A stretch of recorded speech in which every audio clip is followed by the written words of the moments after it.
In Redwood County, Colorado, land isn't just property, it's legacy.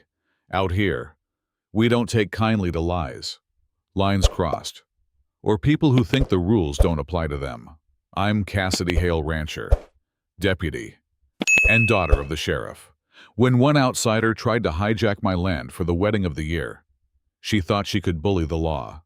What she didn't know, the law lives here, and justice, well, it's got hooves. My name is Cassidy Hale, and in Redwood County, Colorado, that still means something. I'm a rancher by blood and a deputy by choice. Born under wide skies and raised in the backseat of my father's patrol truck. Around here, fences matter. Names carry weight.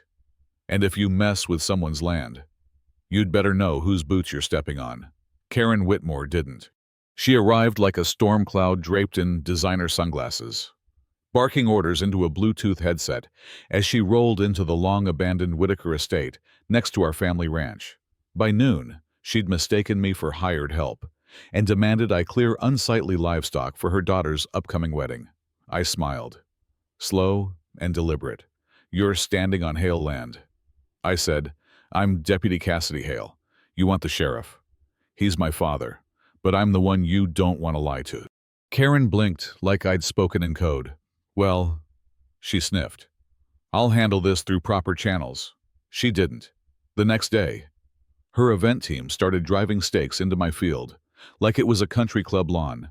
Her cousin Brandy, draped in sparkles and entitlement, flashed fake permits, and declared the space booked for Whitmore wedding week. I showed them my badge. You've got 10 minutes to vacate. They didn't. By Wednesday, they were loosening bolts on my fence.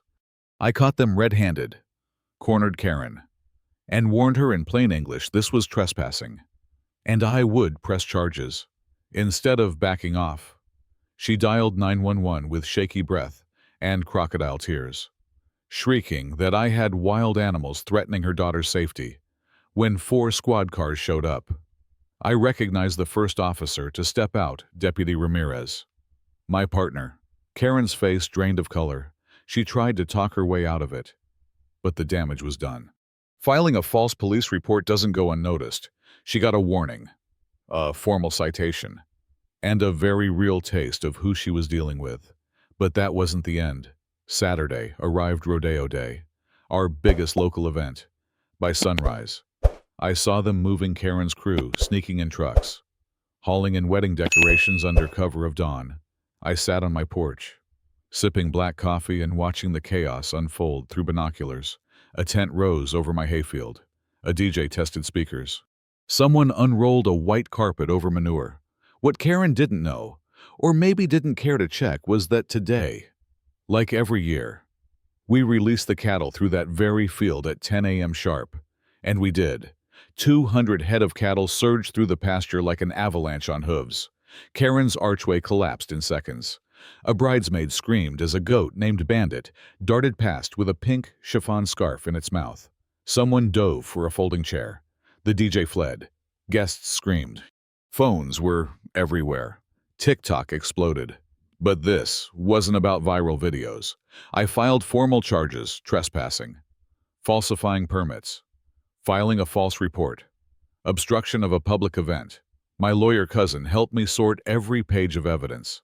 I stayed calm, factual, collected no social media outbursts, no name-calling, let Karen dig her own grave. And she did. Her daughter canceled the wedding out of sheer embarrassment. Local businesses distanced themselves. Even the HOA, who once saw Karen as a fresh start for the neighborhood, voted to suspend her membership. The bakery made a novelty cake shaped like a screaming Karen, being chased by cows. Harsh, maybe, but Redwood's not a town that forgets. Karen tried to control the narrative online, blaming me, blaming the system, even blaming her daughter at one point. But the truth stood taller than her drama. I had badge numbers, video footage, witness statements. Her cousin Brandy, ever the opportunist, sold the chaos as a docuseries. Wedding wrecked. The Karen Chronicles became an overnight sensation. Irony has a sharp sense of humor. And then came court. Judge Clara Monroe doesn't play games. She listened, stone-faced, as Karen's lawyer tried to spin sympathy, but nothing erased the facts. Karen was found guilty on all counts. No jail time, but 60 hours of community service, a court-ordered apology, and a public statement read at the community center under a mural of a cow painted last year by school kids.